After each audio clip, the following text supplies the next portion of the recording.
Hello and welcome to Ave Explores Live, our weekly conversation with a guest who is an expert in the area that we are currently exploring, we are currently looking at. Our current series for Ave Explorers is all about faith and science. What's the interplay between the questions how and why? And that's really what faith and science is trying to get to. Science tries to explain the how of the universe, of existence. The faith that we hold, our Catholic faith, tries to explain the why. And so this week on Ave Explores Live, we are joined by Colonel Benjamin Alvin Drew Jr., an astronaut. You heard me say that correctly, an astronaut, a literal man who has walked in space, has been out of this world and seen the world from a really unique and profound perspective. Colonel Drew went to Catholic schools in Washington, D.C., studied at the Air Force Academy, served our country in the Air Force before going to the Space Center and learning how to be an astronaut. I'm, of course, abbreviating a lot of his career. He'll tell you a little bit about it in our conversation, which we're about to share with you. And he gives some great perspective on what it means to be somebody who has walked in space, who has literally been outside of this world, and I think gives a great, unique perspective on why it's important to both pursue the study of space, but more than that, to think beyond, and in the ways that he will share, the borders that we have created in our world, and better ways that we can love one another. Loving one another, something, of course, that he learned in his Catholic education. So it's a great conversation. We are so glad that you are joining us for this Ave Explores Live conversation. Just as a brief note, this was pre-recorded because of some technical difficulties that we had. So this was a Zoom call between Colonel Drew and I that we are sharing with you now in this Ave Explores Live recording. We're so glad that you are here with us, and we can't wait for you to join us for other future Ave Explores Lives conversations. So without further ado, this conversation with Colonel Benjamin Alvin Drew Jr. of NASA. Astronaut Drew, thanks for joining us. I'm glad to be here. Thanks for inviting me.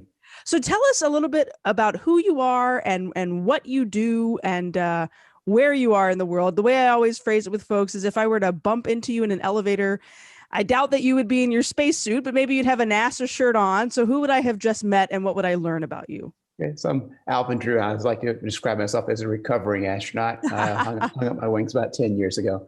And I'm in Washington, D.C., where I am the liaison between NASA headquarters and the Department of Defense. I spent a quarter of a century wearing a military uniform. And so those guys go, you know what those guys are saying. They speak their own weird lingo. Why don't you go talk to them for us? So I do that right now. Wow.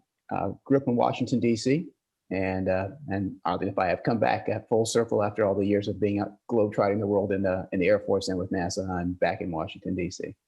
I love that you are still in this career. A lot of people, I know I was definitely one, like you do one spacewalk and then you're done, but you're still very much playing with the world of space and science. And now, of course, in our Department of Defense, I want to ask you about that in just a moment. I want to make sure that we are live on our live streams. I believe we're also recording, so we can always share the recording later on. 1 second, Colonel. Sure.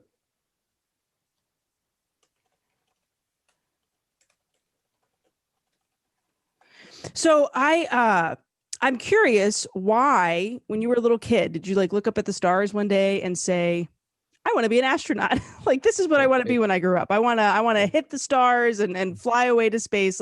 What's the story of not just I'm now this liaison between NASA and the Department of Defense? What's the initial story of I want to be an astronaut to start with? So this first path to perdition was me going to Baltimore Washington International Airport for my father to go on a business trip, and this would have been in summer of '67. So I'm about 4.5 years old, and I'd never seen an airplane up close. And you can imagine, little boys' fascination with things like dinosaurs and things that roar and make lots of noise, and then machines. And here's this thing, belching smoke, trundling around, and this, it's hundreds of feet long, and I'm just out on this observation deck, watching this with fascination. And this thing goes out to this, looks like a highway out there, starts ripping down there like a dragster, pops a wheelie, which I think is cool, and then does the most fascinating thing. Every wheel came off the ground and it flew off into the sky. Uh-huh. And at that point I was hooked. Just how do I go do this? How do I, and my mother and my grandmother, both being school teachers, saw an opportunity to hook me. And then they're sort of telling me, you can be a pilot, mm-hmm. but you have to go to school, you have to get good grades. And so it is, I'm on my way. So it was maybe a few months later, I'm now in a year and a half later, I'm in first grade and I'm in arithmetic class. And I really did not enjoy arithmetic. Our principal, Sister Alice Kelly, comes in there and stops the class, which is already a good sign.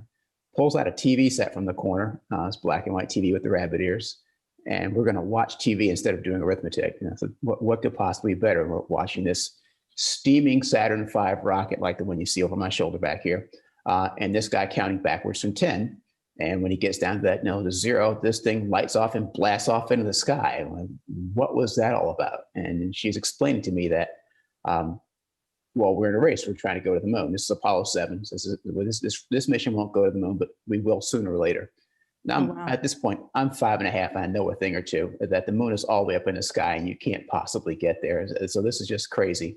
And she patiently explains this. Well, I would keep watching. I think they might pull this off. And so, the following July, they did pull it off. And I asked my dad, what kind of job do I need to have to do that? That looks like fun. How do I get enough money to pay for something like that? And he goes, if you're an astronaut, they pay you to do this. You got to be kidding. They're paying those guys to be on the moon. And I said, well, I've got a conundrum now. Do I become a pilot or do I become an astronaut? And my dad says, you can do both. And after that, it's hard to believe that a 5.5-year-old made my career decisions for me, or that I haven't progressed much beyond that 5.5-year-old with fascination with things that fly. But that's where I am. And that's how it got me where I am today. I love this idea of, well, you get paid to go to the moon. Like that's if you're trying to, so as a little kid sitting in a Catholic school classroom, that inspires you to then kind of go on this path to want to walk on the moon, to go to space. So what was the next step? Your dad tells you, well, this is possible for you. Was it, I'm going to push myself to study science. I'm going to push myself to study math as much as I possibly can. Like, what was that next step? It was less of a push and more a perspective. I'm no longer suffering through arithmetic and finding out how many apples I have left in a basket if I give 3 of them away. I'm training to become an astronaut. So I'm learning math because I'm going to use that math to get to the moon someday. And right. And the science and all those things. So suddenly it was no longer something to force myself through. I had some motivation. I had this, it was part of this great strategy now that I had. And that carried me through for years until I got older and realized, hold it, only a few people in history have ever become astronauts. This is nuts. Yeah, that's you're absolutely right. Only a handful of people have ever walked in space. I mean, it's not something I'm ever going to do. It's not something that my husband's ever going to do. My daughter, maybe, who is now fascinated by space after watching the SpaceX launch this past summer and then wanting to be an astronaut for Halloween. She calls the moon my moon friend. I'm curious, when you started on this path, thinking, I'll be one of a handful of people who ever get to do this. How did that motivate you? I mean, did you want to be on this like elite list? I mean, this is not a title that many people have, astronaut and spacewalker. Was that like the huge, like, I just want to be one of this handful, or was there something else that was kind of pushing you towards wanting to literally go to space? Yeah. It was just the desire to go to space. If I could be in space and not be part of an elite group or not be famous, I would have rather have done that. It's like, flying airplanes for all my Air Force career. That never got me in the front lines of anything, but I was doing it just for the sheer joy of flying those aircraft. It was more of just in fact, the eliteness of it was intimidating. It actually deterred me on a few occasions. Like, okay, maybe I should pick something more reasonable, but I had teachers and mentors and people out there who were having nothing to do with that and going, no, this is what you set out to do. And it's still within reach. So keep marching out there towards that. So I'm curious, you start to then pursue this. What was it like to get the phone call? I mean, is there a phone call? Like, you were in the Air Force Academy, and we're going to go back to this education in a second, the earlier years, but I'm just like, is there a phone call that says you get to join the team now? Like, I truly don't know how it plays out to become one of these astronauts, literally. Yes. I literally got a phone call. I was commanding a squadron down in North Florida, and I was off at probably one of my first meetings. I'd just taken over the squadron, and my secretary says, "You got some phone call from Johnson Space Center." So I call back. It's the deputy center director out there, and he goes, "Hey, you interviewed for becoming an astronaut a few months ago, and we'd like to invite you to come down if you're still interested." And I'm sitting there just trying to form words, going, "Yeah, this is that call I've been dreaming about for at that point nearly 40 years." And it's happening. Yes. That's pretty profound. I mean, I liken it to, I've had conversations with bishops who have gotten the phone call like, "Hey, you're going to become a bishop," and they're like, "Well, it's not necessarily been my dream to do that, but it has kind of been my dream to do that." Yeah. So you go down, you start training to be an astronaut. What is the training like? What is that like day to day? So there's no one typical day of training to become an astronaut. There's just so many different parts of it, and the good part is it's all entirely fun. So one day you're out flying a supersonic jet. The next day you're scuba diving in this giant pool that's half the size of a football field and 40 feet deep on this one-to-one mock-up of the space station. Um, the next day you're testing space food with the rest of your folks. Then the next day you're in a simulator of a space shuttle or the space station. Fighting whatever disasters are throwing at you to make sure that you can get through those particular pieces. And there's just it was like there were just never any 2 days that were quite the same in the whole 12 years I was there. So, what does space food taste like? Can I ask? It's really good. They It turns is. out like Okay. there is a food laboratory that's been there since the days of probably Mercury, whose job was to take that food and turn it into something that we would actually eat. So I think they were off to a rough start. Food out of toothpaste tubes and Right. things like that. But by the time I got there, we had steak, and I'm thinking, how can you have steak in a foil packet that's going to be any good? And Right. I tried. It was good. They had barbecue. There was for me, one of the bigger surprises was cocktail shrimp, and it's freeze dried, and so it just looks revolting. It's this crinkled Yeah. plastic. You've got this pink, I don't know, flesh, and you've got this pink powder on top of it. And it says inject 3.5 ounces of lukewarm water and knead it for about 10 to 15 minutes. And I was like, okay, I'm just going to open this up, get a whiff of it, and throw it right into the trash. I just got to see what this turns into. And it tasted like fresh shrimp they just pulled out of the bay the night before with Really? great cocktail sauce on top, and it became one of my favorite foods. So Wow. they'd done some research and they'd figured that piece out. So and then we got international partners. We got Italians and Japanese. So my last mission, we're up on space station eating canned sushi, which sounds like an oxymoron. Yeah. But it was good. And, Yeah. of course, all the sausages and cheeses from all the Italian fare that was up there as well. So it's a good place to gain weight now. So do be careful. Well, so doesn't something happen to your body when you are in space when it comes to your weight? I mean, I've seen before that like your heart can potentially change if you're on, say, the International Space Station for too long. I read a Yes. couple articles when the SpaceX launch was happening, like what's going to happen to these guys' bodies while they're up there. So is the food as good as it is because y'all need to maintain body mass? Is that part of it? It's the food's just good because they figured out your taste will shift. So you go Mm. out there and you get this big smorgasbord of meals out there on one day, and you're tasting them and you're rating them from 0 to 10, and anything that's 6 and higher is fair game to go on your menu. And I'm going, well, why not just give me all my 9s and 10s? Yeah. It's because your taste may shift. Mm. So, and I like, why would my taste shift? So I get up to space on my first mission, and the first thing I had all these cookies, these Metamucil cookies, so you could stay regular. Mhm. And the thought of eating one of those cookies when I was in space, now I've been eating these things for a month just to get used to it. The thought of eating that cookie, just no. Yeah. I took off with 15 servings of those cookies, and I landed with all 15 servings of those cookies, which I still eat to this day on the ground. They were fine. The other thing that happened to me that was even weirder was they have these string beans and mushrooms, and it's again freeze dried. You put the water in. I eat string beans because they're good for me, not because I wake up any morning going, man, I could just use some string beans. This has never happened in all my life, except when I was in space, where I woke up going, I had one of those at the meal and going, this is really good. So I'm sitting there trading away things with all my crewmates to get more string beans and mushrooms Wow. because I really crave them. Don't know why, but I'm sure there's a whole psychological or biological study to be had there. Yeah. But I couldn't get enough of that when I was up there. So your tastes do shift up there.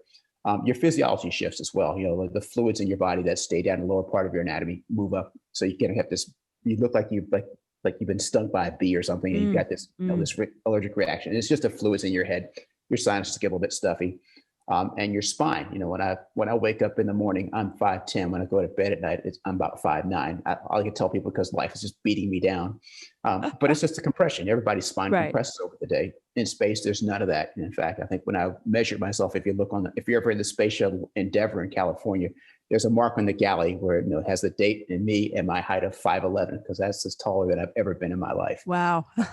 So, but it causes some people back pain. So there's a lot of subtle but noticeable physiological changes when you're in space, even early on. And as you go longer, your muscles atrophy, your bones become more hollow. So you need to take countermeasures, because if you're going to step off on someplace like the moon or Mars, you could find that you're disabled. And so they'll spend 2.5 hours a day exercising on the space station just to counteract those long-term effects of being weightless.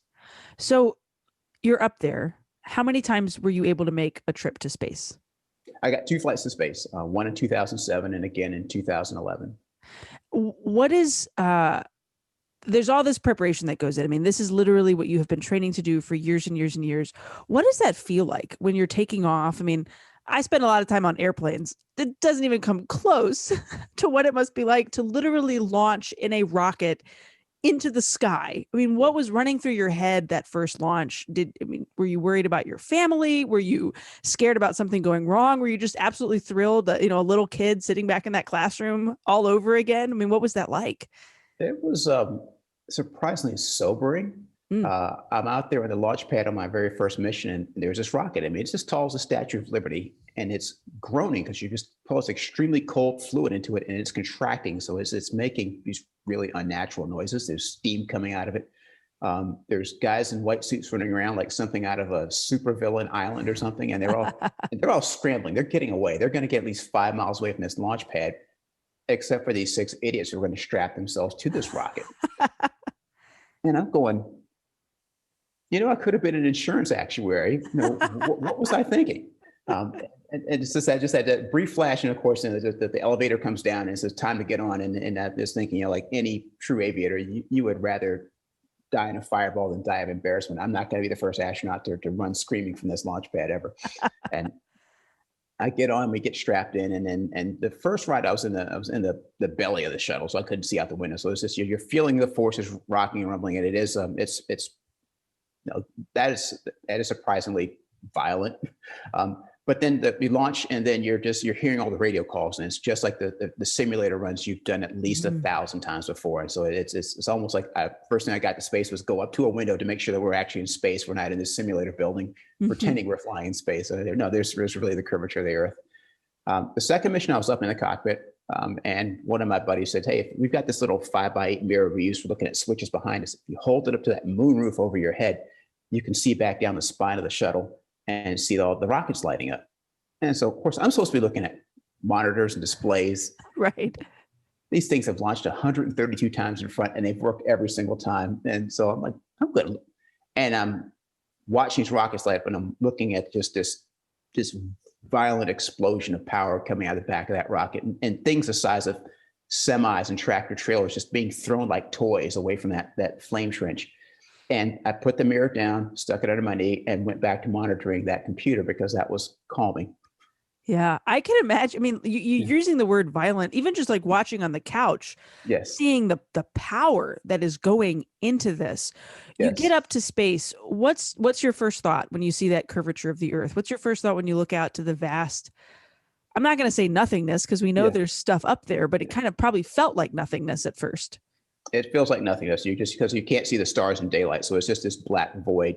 And I wish I had something more profound to tell you, but in both cases, that my inside voices simply said, "Toto, we're not in Kansas anymore." But because it doesn't do justice to this magnificent scene that's in front of you. And each time you burn out, you're just off the coast of North Carolina, off the Outer Banks. But you can see clear up to the Hudson Bay. You can see the terminator of the Earth, coming across the Atlantic Ocean. And it's just really, really beautiful. And you go into darkness, and then the stars come out, and you can see the entirety of the Milky Way. So it's a gorgeous experience, and it's as dynamic and violent as the ride is for 8.5 minutes. It is this serene, peaceful, beautiful thing once the engine's cut off and you're in orbit. You went on 2 spacewalks, I believe. If your Wikipedia page was correct, you were the 200th person to walk in space. So that's a mark. That's a feather in your cap to be number 200. Yeah. What is it like to literally leave the thing that's supposed to be keeping you safe to go out into the vast nothingness and the void? How did that feel? Tell us the story. Again, moderately insane to even consider doing it. So again, I'm having this moment in the airlock, and I'm just thinking about, I don't want to botch this thing. I'm working on this $100 billion space vehicle, and I'm not going to be the one who pokes a hole in it because I'm being stupid. Also, this is just dangerous. You're going out into space, and so they have an EKG monitor, a heart rate monitor inside the suit. So on the ground, they can see that, and so it was weeks after the mission. One of my neighbors, who was one of the medics who was watching, says, "We're watching your suit telemetry, and knows that you were beating about 135 beats a minute before you went out the door. And then you went out that hatch and your heart rate dropped to 62 beats a minute." And that was an accurate reflection of my state of mind. I got out that door and just lost myself. I was over top the Amazon rainforest. It was an unusually clear day in what would have been the summertime down there. And I can just see those emerald green jungles, this dark brown rivers, and I can see the snow-capped peaks of the Andes Mountains and the muddy delta of the river out in the Atlantic Ocean. Yeah. And I was like, I can't take my eyes off of this. I just couldn't tear myself away from it to get on to the work. And the guy who's with me just starts laughing. He goes, "You won't ever see something like this again in your life. No. Nobody gets to see something this gorgeous. So just take it in. There'll be plenty of time to get our work done before we come back in the door. So enjoy it." It sounds like it's kind of a moment. It's God's perspective, right? Like you get to see the world from what we can only imagine God can see the world at. I mean, you're above the earth that is created. Yes. As somebody who was educated in Catholic school, in a moment like that, what does that do to your faith? What does that do to your belief system? It makes it very real, very tactile, very concrete. Like you said, it's literally a God's eye view of the earth. And so one of the things that you see up there that you can't unsee, I can't purge, is that our map makers got this exactly right. The guys out there in the 1600s with their sextants and their transoms mapped our coastlines and everything really well. One thing that you don't see on Earth that you see on that globe are boundaries. And so if you had to say, where is the US-Canada boundary? It's just a line of latitude. There's no geographic feature that tells you that's Canada, that's the US. So if aliens, anybody showed up from somewhere else and says, "How come you people here have this language, this money system, this religion, and these people maybe, I don't know, 30, 40 miles from you have a different money system, a different religion, and a different language," and you sometimes fight about that. And you go, "Well, it's because it's boundary." And they go, "Can you show it to us?" And you take out a map. Well, that's a picture of your world. And you realize that it's in your head. All those things are those of us of a certain age who ever watched the show WKRP in Cincinnati. There was a character, Les Nessman, who used to put a big tape boundary around his desk, so he would have an imaginary office, and you had to go into the doorway and out. And says, "We are this species of Les Nessmans with our pretend boundaries, but we sometimes enforce them violently in a very ugly way. But we are all literally on this one little tiny speck in this giant universe together." And as that was a part that's like, okay, all my history, everybody I've ever known, every great pizza shop I ever had, my favorite coffee shops are all on this little blue rock in this vast void out there in space. Like, how do we survive? How have we gone on this long? It's you realize that, okay, we need to take care of each other, which kind of goes back to the ancient wisdom that's been put upon us. Like, okay, this came from somebody who was at least mentally able to take themselves up and get that view without the $1 billion rocket ride to give them that perspective. That's a beautiful way of putting it. I mean, you see how small you are and yet how interconnected we all are. I mean, you having that perspective, you were looking down upon someone in that moment who had no idea what was going on at the time. Now, of course, we can live stream from Mars, and my husband frequently will show me. He's like, "Hey, this is what's happening on Mars today." It's like, awesome. It's some more dust and some wind. I mean, that's pretty cool. But like, as technology has advanced and we've gotten closer to this out of this world experience, how have you seen humanity, people of faith and people not of faith, either abuse or maybe in more positive ways use this technology to kind of advance what you just talked about? Like, we do need to care about each other. I mean, the International Space Station is kind of a snapshot of how we can work together as a peoples, right? Like there's all sorts Yeah. of different people of ethnicities and nationalities, and maybe even goals and perspectives of why they're up there. Do you think that pursuing space study, I guess that's the best way to put it, actually makes us better people and can maybe even help fix these boundary problems like you talked about? I think it does, except it gives you a better reference. You know, you do see you see things for what they are. I mean, Mhm. it's great to have that great perspective when you're in orbit, but at some point I'm sitting down in traffic and people are getting on my nerves, and I don't quite feel so connected to them anymore at that point. But it's good to have that as a backdrop for it to inform things. Like you said, it can be abused. Yes, we need to be more unified, but how to unite? There's lots of Mhm. folks out there who have gone on really ugly conquests on this planet in the name of unifying us, and I don't know that's actually Mhm. the right way to go about doing things. There was a radio station that I used to listen to in Myrtle Beach a million years ago, and their motto was unity and diversity. We know it's in our own ways we're connected, but we're all our own, we're individual and separate too. And I think those things in tension are what give us that human experience. And I would not want to lose that diversity. Mhm. Let's go back to your Catholic school days. You mentioned sister walking into the classroom and getting everybody Yes. together. How did Catholic school and Catholic education maybe set you on a course? I mean, Ave Maria Press, of course, writes Catholic textbooks, and we have lots of folks who will listen to this who are involved in Catholic education. I think it's a big deal for Gonzaga High School to say we have an astronaut alumni. I mean, was Catholic education part of your pursuit besides just the nun turning on the TV? Yeah. Wasn't a pursuit, but it was bestowed upon me. I wasn't given a Mhm. choice at 5 years old. Like you are going to St. Anthony's Catholic School. Like, okay, we all got to go to school. St. Anthony's is as good a school as any. But by the time I was in high school, I did have a choice, and I did Mm. choose to go to Gonzaga at the recommendation of the teachers there, and not really have any appreciation for what I was going to get into there, but just that was the teachers said this is a good match for you, and it turns out they were exactly right. Mhm. The teachers we had were very dedicated. I'd say in each case, it was about half um, members of the clergy and half lay teachers out there, but they were all equally dedicated to one, giving us a good education and also giving us a good Catholic upbringing. Mm. And so I would say that we had religion classes. Now I wouldn't say I was the most dedicated religious scholar in any of those classes, but what I did absorb from them was how they behaved. And that Mm. was the part that still carries through. And I still teach and touch a lot of those teachers because that was where I received a lot of that perspective. We're from the good priests and nuns and even the lay teachers out there who really came at us with this sense of like love, for lack of any Mhm. other better term out there. Mhm. They really were genuinely interested in it and making sure that we all had the best chance of success and that we would go out and be good contributors to our neighbors out there on the planet. I mean, I definitely think you've answered that call, being somebody who has walked in space, who has served his country, and thank you for that service. Tell us a little bit about the work that you do now. I mean, when an astronaut is no longer going into space, does he just retire in glory and wear his space helmet around the house every now and then and think back fondly? I mean, how do you come down from I was in space, now I'm working in DC? Tell us a little bit, if you can, tell us a Yeah. little bit about that work. Yeah.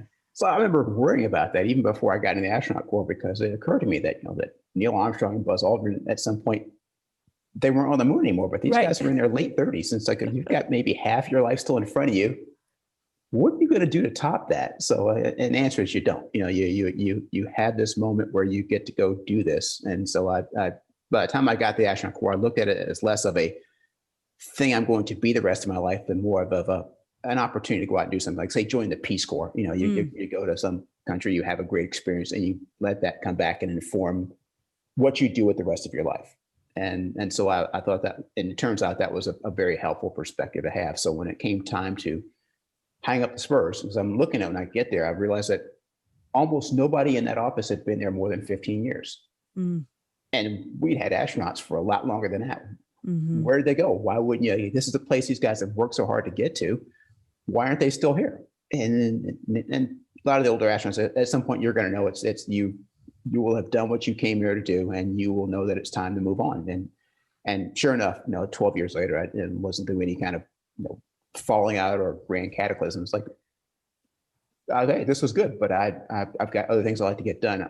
Quite honestly, a lot of my peers were running Air Force bases. They're commanding things out there, and they're doing very grown up things. And suddenly it just felt like a little bit, I don't know, like Arrested Development to say, I'm going to go strap another rocket on and go thundering around the planet again when there's bigger things to do. Yeah. So in 2012, I said, well, time to go pursue those things. And so I went and started doing a bit of project management for NASA, which I had done in the Air Force. And from there, that led to this being a liaison. I went out to Colorado Springs to what is now Space Force, but back then called Air Force Space Command, to be the liaison between those two organizations. And ironically, I'd been part of Air Force Space Command the last 10 years I've been in the Air Force. So I'm back there doing that. And then that led to a headquarters job at NASA back here in DC. And honestly, that was more driven by the fact that my parents were in their 80s. I'm not going to have them much longer. I need to go be a burden on them for as long as I can. And so I came back this way and worked that job. So I do a lot of work with the Pentagon. I would say we do a lot of work with the Department of Defense, and that's not by accident. It was and when NASA was created back in 1958, it says, you are not going to recreate everything that the Department of Defense has done in building, launch pads and rockets and radio telescopes and things like that. You're going to share those things. And so somebody has to figure out how we share those things. How we share, how we work together. How we're going to play nicely in the sandbox together. And we've been doing that for more than 60 years now. And then so I'm the latest person who gets to go and talk with them. And that's a very, very active and very productive relationship we have with those folks. Well, I know you are a busy man and there's lots going on that, we will never know about, but thank you so much for your service and for the work that you've done and for sharing with us today. Where can we learn more about, I would say you specifically? I don't know if you've got like an Instagram profile or something we can share with people, but just the work that you're doing, especially anybody who's listening or watching who thinks, I want to learn more about this. Maybe they have a kid who wants to get involved in that trajectory to go to space themselves one day. So NASA Public Affairs, in fact, we have one of our guys, Sean Potter, who's on with me today, helping me get this connected. Those guys have a wealth of information. They have videos, they have pictures, you'd be hard pressed to find. They probably know more about me than I do about myself at this point. I would like to tell you to go to my Twitter feed or my Wikipedia page, but I'm notoriously bad about keeping those things up. So have you done anything since 2013? Well, yeah, but I haven't posted anything about it. Yeah. Again, like you said, once you've gone to space, I mean, what else is there, right? Like that's the highlight. Thank you so much for taking the time. We'll share all those links when we reshare the video and all those wonderful things. Thank you so much. I'm going to use the title Astronaut Drew because I'll never really have an occasion to get to say that to somebody else again, unless it's my 3-year-old playing astronaut. So thank you for taking the time, Astronaut Drew. Absolutely. It's been wonderful talking with you. This idea of how small we are is one that I keep going back to in that conversation with the astronaut Drew, and how we are so tiny, we are so small, we can see beyond the borders that we've created for ourselves. It gives us, I think, a great perspective, maybe even some hope in the healing that our world perhaps needs. Who would have thought that a conversation with an astronaut would illuminate that? But I think that's kind of what tends to happen when somebody literally leaves the Earth to go do something remarkable, like walking in space and being able to see the Amazon rainforest from up above. This, of course, has been part of our entire Ave Explores Faith and Science series, Ave Explores Live. These conversations happening on Tuesdays at noon on the Ave Maria Press Facebook page. Next week, we'll be joined by Claire Couch and her husband, Mike, to talk about NAPRO technology and the pursuit of understanding the church's teachings on bioethics with beginning and end-of-life issues, and how they, in understanding a NAPRO technology by working with a great doctor and by pursuing another pregnancy through these NAPRO technology ways, have really come to understand the depth and the wealth and the beauty of Catholic Church teaching on both fertility and bioethical issues. So join us next week on the Ave Maria Press Facebook page at noon for that conversation. We're so happy that you joined us this week. Thanks so much for dealing with our technical issues and hopefully getting through and listening to this excellent conversation with Astronaut Drew.